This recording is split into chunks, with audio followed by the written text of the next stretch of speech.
Bueno, les pido disculpas, no sé qué pasó, pero se me cayó esto. Ya estamos de vuelta. Permítanme un segundito. Volvemos.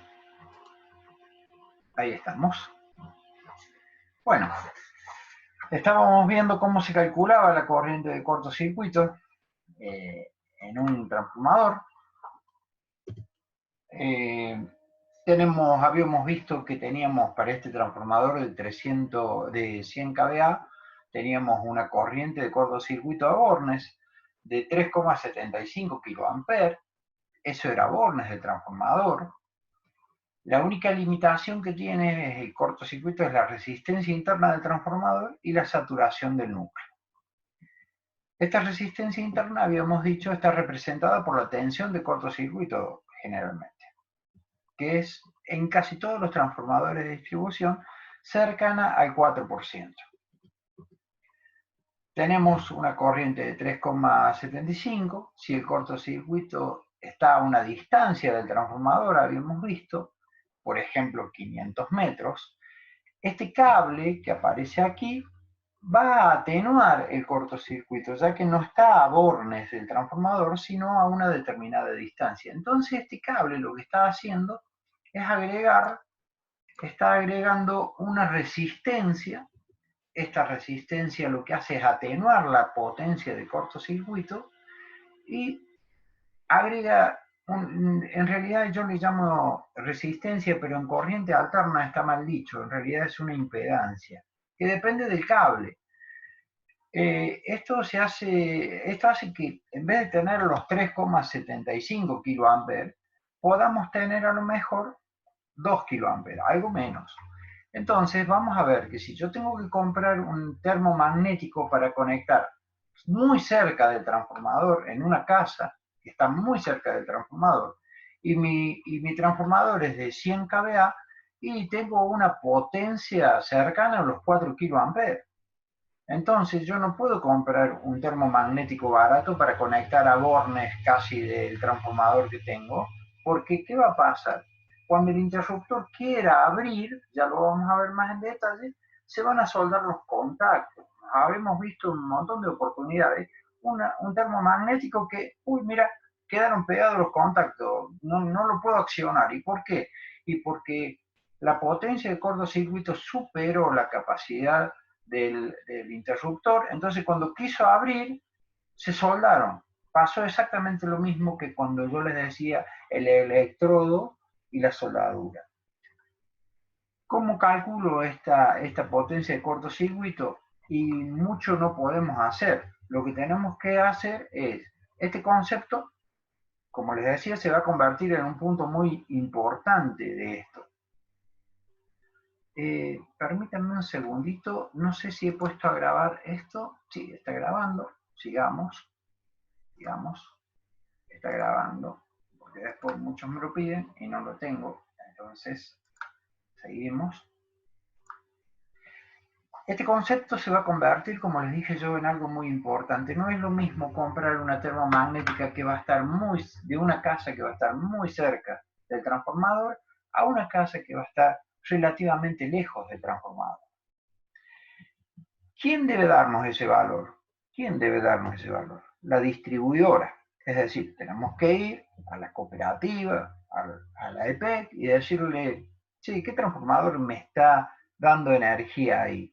Y no tan solo qué transformador, qué cable tengo acá, porque a lo mejor no tengo un solo cable, sino que tengo un ramal que va para distintos lugares y la distribuidora nos tiene que decir, mira, ahí más o menos tenés 2 kiloamperes, 1 kiloamperes, 10 kiloamperes, porque tenemos un transformador no de 100, sino que tenemos un transformador de 400, entonces en vez de tener esto, tengo 4 veces esto, entonces la cosa se agrava. Y este cable que está acá, yo no sé si tiene 500 metros, 200, 300, si es de 50, si es de 90, si es de 25, no lo sabemos. Quien nos puede dar eso es exactamente la distribuidora. Entonces vamos al ingeniero de la cooperativa, a Gastón Martínez, por ejemplo, y le decimos, Gastón, decime qué transformador me está brindando, qué potencia de cortocircuito tenemos en tal lado, y Gastón les va a tener que hacer un pequeño cálculo y él les va a orientar. Si es en la cooperativa de Mina Clavero, si es en la cooperativa de Anfunes o otras cooperativas que nos están escuchando, bueno, sabrán a quién pedirle. Aquí en Colonia Carolla, bueno, ustedes saben a quién ir a pedirle. Ahí tengo un par de muchachos que le van a poder hacer este cálculo. ¿Qué es un interruptor? Básicamente es un equipo muy simple como esto, donde el principio de funcionamiento es el siguiente. Se acciona y observen ustedes. Tengo aquí un borne duro y un borne blando. ¿Por qué es eso? Porque ven esta partecita que yo la voy a marcar en rojo aquí. Es la superficie de contacto. Toda la corriente pasa por aquí. Toda la corriente. ¿Qué quiere decir? Que si yo pongo una superficie muy chiquita, la resistencia de contacto va a ser muy grande.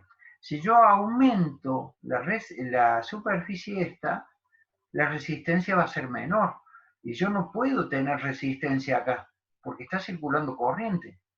Entonces, lo que tenemos que hacer es poner un borne duro y un borne blando, de manera tal que aquí se forme como una almohadilla en donde el borne duro va a apoyarse en la mayor cantidad. Imagínense que esto lo hacen de una manera brusca, firme, de manera tal que no tenga mucho tiempo. No es un electrodo de soldadura que yo lo apoyo despacito. Fíjense qué pasa cuando yo apoyo despacito un electrodo de soldadura, salta la chispa. Esto tiene que ser algo que pegue rápidamente. ¿Qué pasaría si de pronto la corriente pasa por ahí, pero tengo una mayor superficie, tengo menor resistencia, acá lo estoy indicando? ¿Qué pasaría si yo pongo los dos duros? Si pongo los dos duros, este no va a moldarse a esto. Esto no le va a hacer de almohada a este borne.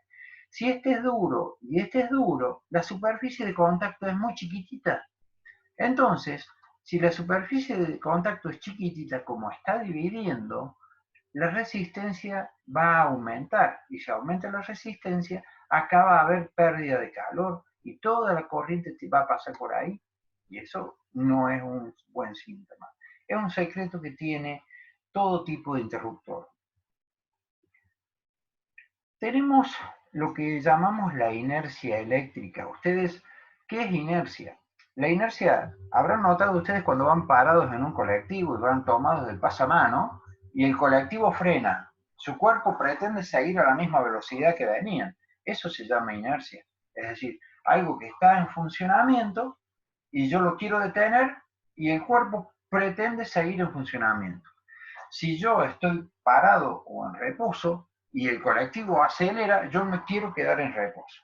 Eso es lo que se considera inercia. Es la capacidad que tienen los cuerpos de permanecer en el estado en que se encuentran. Si están en movimiento, quieren seguir en movimiento. Si están detenidos, quieren seguir detenidos. La inercia, existe una inercia eléctrica. Entonces, cuando yo conecto, aparece una chispa al conectar. No estaba circulando corriente y de pronto empieza a circular corriente. Esos electrones tienen una masa y generan un chispazo al conectar. Pero al desconectar también generan, porque hay una inercia, la corriente quiere seguir circulando por el mismo motivo que ustedes cuando el colectivo frena y se van hacia adelante, la corriente, por más que yo la desconecte, tiende a seguir circulando en el circuito. Entonces, como por más rápido que yo quiera ser en el contacto, no voy a ser tan rápido como la corriente. Entonces se va a generar la chispa. E imagínense que si esa chispa en una corriente nominal lo va a hacer rápidamente y lo va a hacer bien. Pero imaginemos ahora que esta chispa está provocada por una corriente de cortocircuito. Entonces, este fogonazo va a ser mucho más amplio, pero mucho más grande. El plasma que se genera hace continuar el flujo de corriente. Es decir, si yo separo y se me genera el fuego, por el fuego sigue circulando la corriente, que es lo que quería, evitando justamente su función de desconexión. Si yo tengo un interruptor, lo que quiero es que interrumpa. Si la corriente que fluye, a su vez la de cortocircuito, la energía en el plasma es mucho más grande. Claro, no es lo mismo. Imagínense un interruptor de 16 amperes de corriente nominal, está separando 16 amperes. Pero si de pronto hay un cortocircuito y circulan 3000 amperes, separar eso es mucho más complicado, mucho más difícil. ¿Y qué pasa? Hay un flujo mayor. Fíjense, aparece un plasma, pero de mucho mayor intensidad. ¿Qué tenemos que hacer en el interruptor? Tenemos que preparar el interruptor para que no se suelden los contactos. Entonces, no es lo mismo separar 1000 amperes, 2000 amperes, 3000 amperes, 6000 amperes, 10.000 amperes o 20.000 amperes. ¿Está bien? ¿Qué quiere decir esto? Que para poder apagar esa chispa, hay que preparar el interruptor para que provoque adentro barrido. Por ejemplo, un viento, en el momento de accionar, hay como un inflador, si quisiéramos asimilar algo, que sopla y apaga la llama. O los contactos son más robustos y de un determinado material para que no se derritan y queden pegados, que me deterioran el interruptor y lo tengo que tirar. O el resorte que hace la separación tiene que ser de mayor fortaleza para que lo haga rápido y con más firmeza.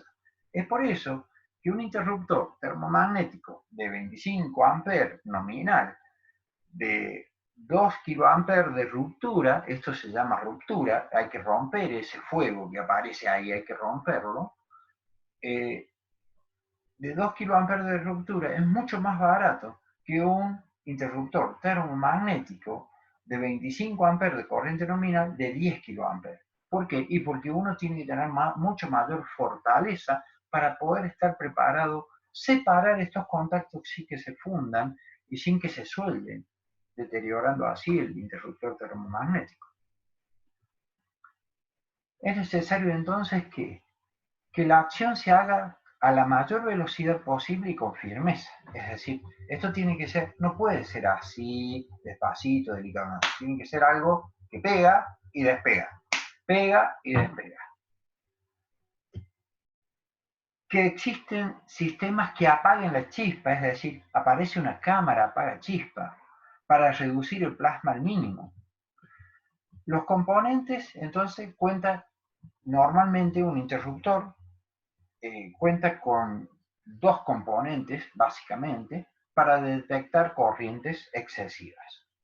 Una de ellas es un sistema térmico, es decir, es una resistencia que se va calentando por el paso excesivo de una corriente que está por arriba de la nominal y va calentando ese térmico y en algún tiempo dice, es suficiente, se me va a quemar el cable si no abro. Entonces, ¿qué hace? Abre a partir del sistema térmico que tiene. Y tiene un sistema magnético, que no es otra cosa más que una bobina que cuando por ahí circula una corriente muy, pero muy alta, acciona un sistema mecánico que hace actuar al interruptor termomagnético. Ambos accionan sistemas mecánicos de desconexión, es decir, los tengo conectado y en el momento dado por un sistema u otro lo separa con la firmeza necesaria. Además, cuenta con una cámara o sistema apagachispa, que es lo que anteriormente les había comentado. Acá lo tenemos básicamente. Fíjense, tengo un dispositivo magnético, la corriente entraría por aquí, este es el borne de ingreso, entra por acá, vamos a una especie de, esto se llama solenoide. Este solenoide lo que hace es, cuando la corriente es muy, muy alta, atrae este hierrito hacia arriba, acciona mecánicamente algo que hace que desconecte el contacto, ¿sí? Y tengo acá la cámara de extinción que hace que apaga, es una apagachispa. Está todo preparado para que el arco se divide en varios arquitos más chiquitos y esos arquitos más chiquitos son más fáciles de apagar. Y también tengo aquí un dispositivo térmico. Si alguna vez alguien desarmó una plancha y vio que adentro hay un bimetálico, funciona de una manera similar, bastante más precisa, pero es un sistema similar que también termina accionando el mismo sistema mecánico que permite que tanto el dispositivo magnético como el dispositivo térmico actúe. ¿Me siguen hasta acá? Entonces, vamos a tener ya el interruptor visto desde afuera y vamos a ver qué es lo que nos quiere decir las características que vemos en cada uno de ellos. ¿Qué está diciendo ahí? 32 es la corriente nominal y tiene una curva que es de curva C. Y esto es muy importante para la selectividad. Ya lo vamos a ver dentro de 5 minutitos. Aquí me está diciendo qué tensión nominal está preparado. En este caso sería 240 a 415 volts. La capacidad de interrupción, es decir, la capacidad de ruptura que tiene este interruptor. Fíjense que ahí está marcado 3000. Quiere decir que tiene la posibilidad de separar esta separación. Toda la cámara apaga chispa, todo lo que tiene adentro, los resortes, todos los está preparado para 3000 amperes. Capaz que este interruptor sería adecuado para poner en bornes del transformador que está ahí. Ahora, si yo tuviera un transformador de 200 kVA y la potencia de cortocircuitos de 6 kA, y yo ya no podría poner un interruptor de esto. Probablemente cuando abra circulan 5000 amperes y este no tiene la capacidad, pero tiene 3000. ¿Qué va a hacer? Lo va a abrir de una manera, se va a provocar un fuego tal que este interruptor va a quedar soldado y después ustedes van a decir, se rompió, hay que cambiarlo. Hay que cambiarlo. Se rompió, sí. Estuvo mal calculado o mal asesorado el electricista que hizo este trabajo. Me está indicando acá que está todos los sellos de garantía para las normas. Me está diciendo bajo qué norma fue fabricado, que es en este caso la IEC 6898. Y bueno, y lo representamos en un circuito unifilar de la siguiente manera. Por ejemplo, tengo PIA. Yo le explicaba a varios de ustedes que no han hecho los cursos de categoría 3. PIA es pequeño interruptor automático, o para aquellos categoría 2 o categoría 1, es un ITM, un interruptor termomagnético, de 2 vías por 25 amperes nominales. La clase es B, anteriormente habíamos visto uno de clase C, y tiene 6 kA, o sea que soporta una ruptura de 6000 amperes. Este simbolito que está aquí, me está indicando que esto es lo térmico, que actúa como térmico, y esto que actúa como magnético. O sea que tiene doble dispositivo. Estos son los bornes y esta es la manera adecuada de representarlo en un circuito unifilar. Y estas son las características. Fíjense qué rara, qué distinta que es la curva característica de un interruptor termomagnético a la de un fusible. La de un fusible era media acá, parecía media sola, y esta tiene como dos curvas, o es una curva media rara. Bueno, esta parte corresponde a la respuesta del sistema térmico del interruptor termomagnético. Y esta parte que está acá actúa para los casos del magnetismo, el sistema magnético. Aquí el térmico, aquí el magnético.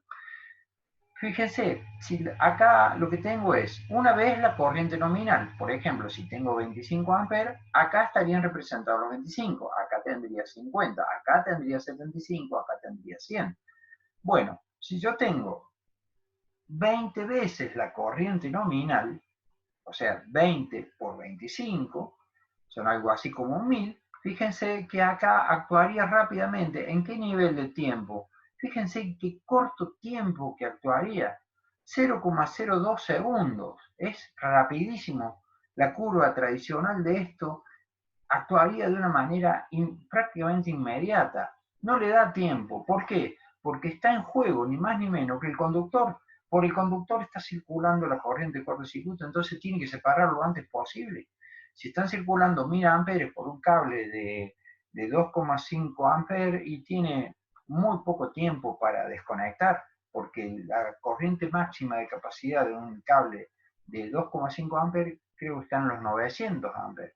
Entonces tiene que desconectar muy rápido. Sin embargo, si circulan, por ejemplo, 3 por 25, lo pongo por acá, y acá, si yo pongo un interruptor, acá va a saltar, miren, a los 5 segundos aproximadamente. Esta es la forma de medirlo. Estas son 2 veces la corriente nominal. 25 por 2 son 50 amperes. Si por ese termomagnético circula en 50 amperes, y tengo esto, miren, a ver, permítanme, ahí, 50, vengo hasta la curva, y ese interruptor va a disparar aproximadamente a los 20 segundos. ¿Está? Esta es la forma de verlo. ¿Qué son estas letras? Las distintas características. Tengo un interruptor clase C, un clase K, un clase B, algunos otros que no son tan usados, pero en estos dos podemos ver la mayoría de ellos. Acá teníamos las curvas, y vamos a entrar a ver acá lo que es la selectividad. Las curvas características del fusible, miren qué distinta, ¿no? Teníamos esa y teníamos esta. Miren qué distintas que son. Y estas tienen que funcionar con estas. Entonces tenemos que hacer una conjunción de ambas curvas. Tenemos que sumar ambas curvas a ver quién va a actuar primero y en qué caso. Bueno, no se preocupen, yo ya lo hice.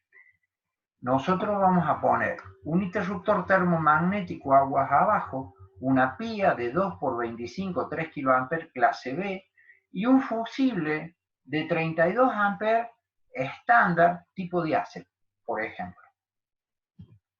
Acá tengo las curvas y bueno, voy a ver que estoy marcando, fíjense ahí he marcado la respuesta que va a tener un interruptor termomagnético de 25 amperes clase C.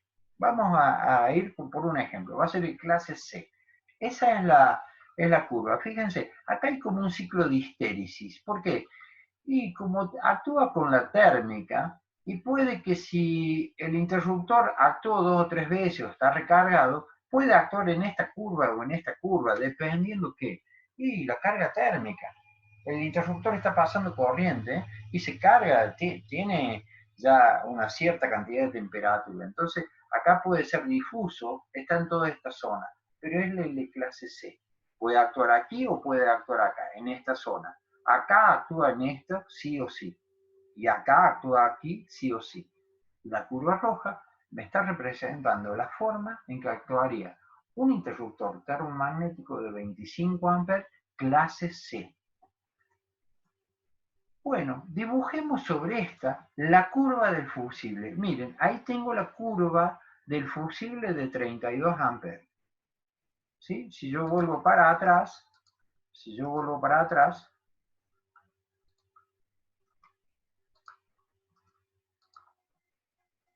miren, la de 32 amperes es esta que está aquí, esta que está acá. ¿Sí? Ahí la voy siguiendo con el mouse. Esa es la curva de 32 amperes. ¿Qué hice yo? La traduje acá. Ahí está. Entonces, vamos a analizar qué pasa. Esa es la curva del interruptor termomagnético de 25 amperes y esta es la curva del fusible de 32 amperes. Bueno, esa es la clase C. Imaginemos ahora que vamos a hacer, ¿qué pasa? ¿Qué pasa si pasan 50 amperes? ¿Qué pasa si pasan 125 amperes? ¿Y qué pasa si hay 250 amperes en esta termomagnética de 25 y en este fusible de 32? Veamos.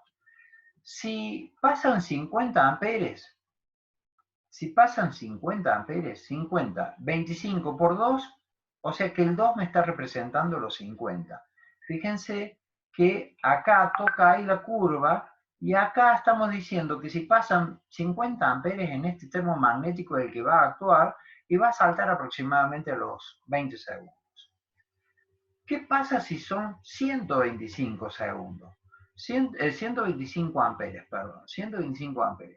125 amperes dividido 25, que es la corriente nominal del interruptor termomagnético, me va a dar 5. Bueno, ahí está, 5. Fíjense quién actúa primero. La primera curva que toca es la curva del fusible. No me toca la curva de la térmica. Toca el fusible, es decir, va a saltar el fusible como 125 amperes, va a saltar el fusible a los 0,07 segundos aproximadamente, con 125 amperes. Es decir, se me va a quemar el fusible aéreo y la llave térmica no se va a enterar todavía. ¿Qué pasa si aparecen 250 amperes? Y 250 amperes dividido 25 es 10. Miren, actúa rapidísimo. La solución podría decirme ustedes, bueno, pongamos un fusible de 50 amperes, pongo eso. Bueno, veamos qué pasaría con las acciones. Seguiría lo mismo ahí, acá actuaría sí el termomagnético y actuaría ahí la curva del ITM allá abajo y estaría bárbaro. Pero fíjense que queda una zona gris acá que, por ejemplo, si aparecen 140 amperes, probablemente salte primero el fusible que el termomagnético. No es una buena solución. No es una buena solución. La solución, en realidad, es mantener los 32 amperes, pero utilizar un interruptor clase B. Y fíjense ahora que el interruptor clase B sí va a actuar, pero actúa mucho antes que el fusible. Mucho antes que el fusible. Y es por eso que se pide que la llave térmica detrás del pilar sea clase B y no clase C. Acá está la explicación de por qué no es un capricho. ¿Cuál es el tema? Que los proveedores, cuesta mucho hacer que los proveedores traigan un clase B. Hasta acá estamos llegando, porque me da entrar a interruptores diferenciales, falta todavía, es todo otro tema, ya el tema que sigue, lo vamos a ver ya la semana próxima, nos vamos a ir acercando a lo que es el esquema de conexión a tierra, por qué forman de manera conjunta el interruptor junto con el sistema de puesta a tierra, no son uno o el otro, sino que los dos forman un conjunto y es necesario que veamos cómo funciona y entendamos los criterios, los conceptos de un interruptor diferencial para después ir a ver a la Tierra cómo es el esquema de conexión de tierra y poder sacar las conclusiones que necesitamos llegar. Espero que yo me voy a desactivar esto, voy a activar el chat para si alguien quiere hacer alguna consulta, alguna duda que haya quedado. Alguien me pone acá, Ambrogio me pone que la clase B es mucho más cara y no hay en el mercado. Eso es cierto, es más cara y no hay en el mercado. No sé qué es el huevo y la gallina, ¿es cara porque no hay o no hay porque es cara? Pero lo cierto, ustedes lo ven, yo no puedo de alguna manera sacar conclusiones económicas de esto. Yo les estoy explicando técnicamente por qué esto es necesario hacerlo de esta manera. Hay clase A, tendría que ser como las A eran más rápidas. Sí, puede ser. Ahí me dice Renato, esto es un ejemplo, hay distintos tipos, clase A, clase B, clase C, hay muchos tipos, muchas curvas, características de los interruptores. Cambia mucho el precio, me dice Hernán García, es cierto. O sea que sería el lugar de la Z, me queda la duda entre la A y la Z, no entiendo bien eso. Al igual que circula el IUG es menor, claro, yo estoy hablando, yo no entré todavía a hacer una selectividad entre la termomagnética que estaba en la calle con la termomagnética que está dentro de la casa. Pero si ustedes, permítanme un segundo, a ver si tengo tiempo, estoy acá, permítanme ver esto, si nosotros nos vamos a ver esto acá, ¿sí? Si ustedes ponen dentro de la casa, ponen un circuito C y yo en la calle pongo un B, y fíjense, primero va a saltar este, ¿no? Primero va a saltar este. Salvo que las corrientes sean muy bajas, puede que salten los dos juntos. Entonces, esto hay que verlo, hay que analizarlo, es la selectividad.